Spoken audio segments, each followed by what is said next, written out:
Winds gusting at about 20 knots here on Lake Ontario today. Now, it's a beautiful day, though, regardless, and the city is hoping that it's smooth sailing for Toronto Island as we head into the Victoria Day long weekend and into the summer. Now, you'll notice right here, there's still sandbags along Toronto Island, though it was a much different scene here this time last year. And if you forgot what it was like, here's just a little snapshot. We're on board the Toronto Harbour water taxi today on City News. We've been showing you just how high the water levels have been getting in Lake Ontario. Now take a look right here. This bridge, this is the main bridge at Centre Island. Normally, this water taxi, which Ralph is currently driving, he can get it right underneath. As you just saw right there, I can actually touch the top of the bridge. That is how high the water levels have gotten, and it comes with a stern warning today from the Toronto Police Marine Unit for any boaters who are out on the open waters. I'm Adrian Ghobrial live on Ward's Island. Anyone want to join me for dinner? The soup, it's a little bit watery, but one thing we do have is plenty of wine. As you can see here, the island completely saturated.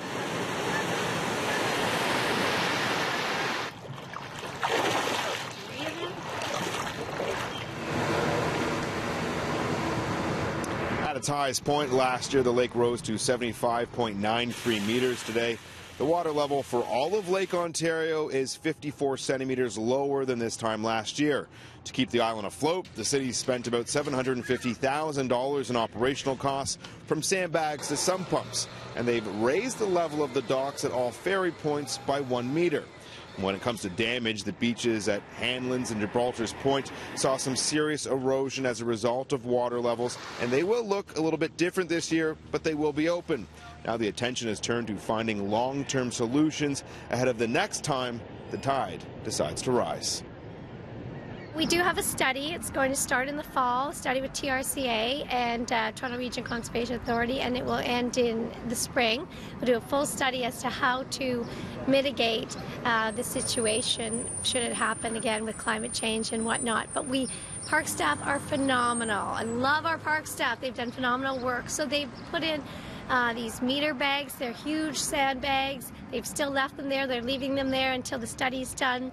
They've built berms, naturalized berms. They put in sub pumps. We're certainly in the process of continuing our work to make sure that the islands are, better protected for future events of the kind that happened last year, but also some of the repairs that will take a number of years to do from what happened last year. At the next council meeting, Parks and Recs will be looking for City Council's multi-million-dollar blessing so they can put some real things into action to try and help prevent any massive flooding like we saw here on Toronto Island and on our beaches and shorelines last year. Ahead on City News, we're going to chat more with our captain today. Sir Roger Peterson is behind the wheel. Hold on tight.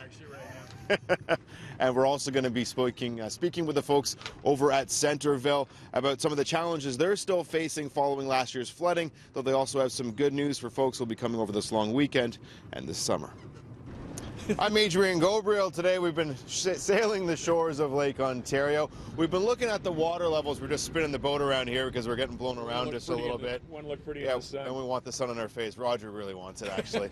Now, Roger, we've been looking at the water levels following last year's flooding. We're about half a meter lower than this time last year. Yeah. What have you seen? It's day and night from last year. I mean, at this time last year, virtually all of the island was underwater. I think what's amazing to watch right now is the recovery that you've seen on the island just from the natural ecosystem that's over there.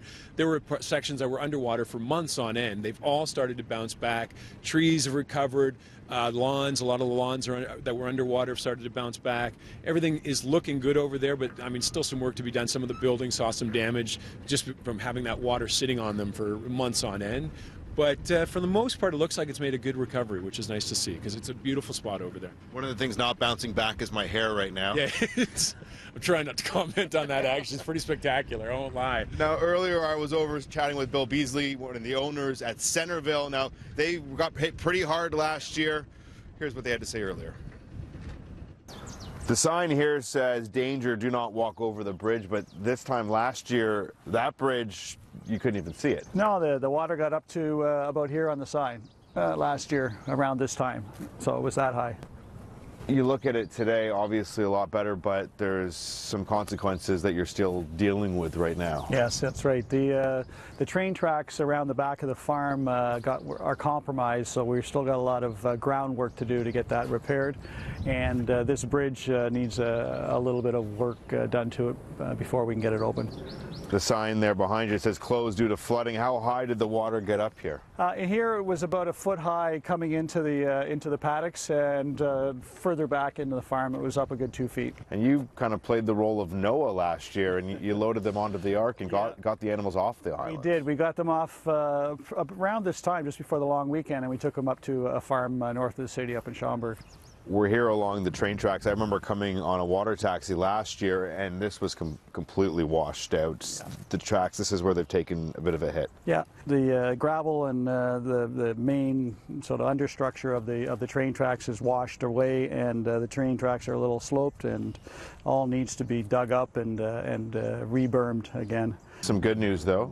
The carousel, which was initially reported that you were going to have to sell, an iconic piece of Toronto history, it's going to be staying, at least for the short term. It is. It's something we didn't want to do, and thankfully we're not doing now. So the city's working with us on that, and our financial backers are helping us out. So we're going to keep the carousel, and hopefully it's here for another 25, 30, 50 years.